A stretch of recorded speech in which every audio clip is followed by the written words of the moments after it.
മിശിഹായിൽ അനുഗ്രഹീതരായവരെ, ദിവികാരുണ്യ ഈശോ ഈ ദിവസം നിങ്ങളെല്ലാവരെയും സമർത്ഥമായി അനുഗ്രഹിക്കുകയും അവിടുത്തെ കൃപകളാലും അനുഗ്രഹങ്ങളാലും നിങ്ങളെ ഓരോരുത്തരെയും നിറയ്ക്കുകയും ചെയ്യട്ടെ എന്നും പ്രത്യേകമായിട്ട് പ്രാർത്ഥിക്കുകയാണ്. കർത്താവിൻ്റെ സംരക്ഷണവും സഹായവും ഈ ദിവസം മുഴുവനും നിങ്ങളുടെ ഒത്തുണ്ടായിരിക്കട്ടെ. ഈശോയുടെ പിറവിക്ക് വേണ്ടി ഒരുങ്ങുന്നതിൻ്റെ 6ാമത്തെ ദിവസത്തിൽ നമ്മളായിരിക്കുമ്പോൾ ഇന്നത്തെ നമ്മുടെ പ്രാർത്ഥനയ്ക്കായിട്ട് വിചിന്തനത്തിനായിട്ട് നമ്മൾ എടുക്കുന്ന വചനം വിശുദ്ധ ലൂക്കായുടെ സുവിശേഷത്തിൻ്റെ 2ാമത്തെ അധ്യായത്തിൻ്റെ 7ാമത്തെ തിരുവചനമാണ്. വചനത്തിൽ നമ്മളിങ്ങനെ വായിക്കുന്നു, അവർക്ക് സത്രത്തിൽ സ്ഥലം ലഭിച്ചില്ല. പരിശുദ്ധ അമ്മ പൂർണ്ണ ഗർഭിണിയാണ്.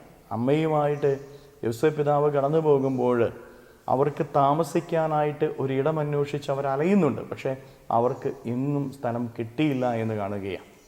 പ്രിയപ്പെട്ടവരെ, ദൈവത്തിൻ്റെ പുത്രന് പിറക്കാനായിട്ട് ഒരിടം ലോകം നൽകിയില്ല.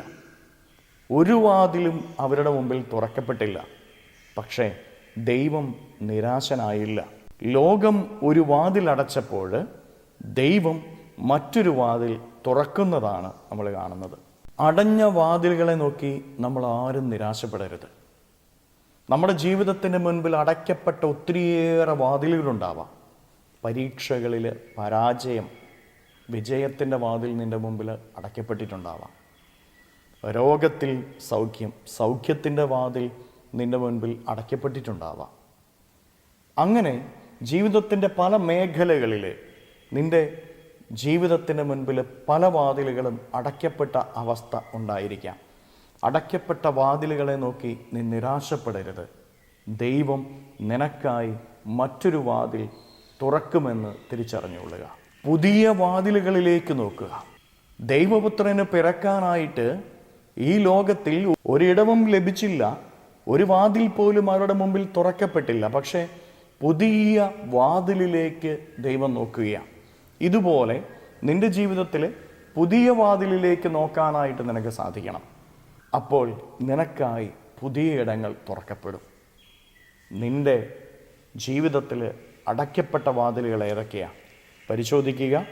പുതിയ ഇടങ്ങളിലേക്ക് നോക്കുക. അത് തുറക്കപ്പെടും.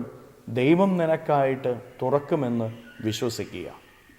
കരങ്ങളെ യാചനയോടെ പിടിച്ച് ഈ ദിവസത്തെയും ഈ ദിവസത്തിൻ്റെ എല്ലാ കാര്യങ്ങളെയും ഈശോയുടെ മുമ്പിലേക്ക് കൊടുത്ത് സ്തുതിച്ച് പ്രാർത്ഥിക്കാം. ഹല്ലേലൂയ.